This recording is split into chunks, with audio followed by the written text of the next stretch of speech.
ntabwo uvuga ngo bafata teke imwe gutya kandi ngo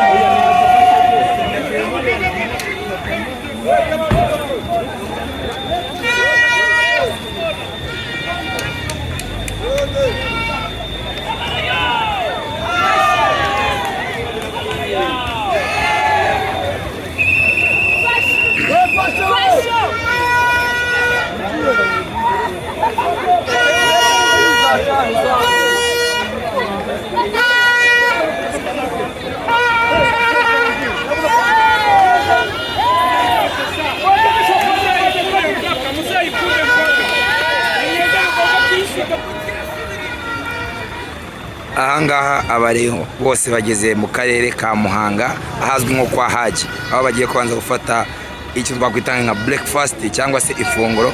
Murumva ko ijwi ryagiye ryasaraye kubera ibyishimo byo kugenda tuganiriza abareyo ahantu hatandukanye. Ese ibi byishimo bareyo i Muhanga, Kigali, Huye biraza kuba bimeze bite? Aha nukwiye gucikwa.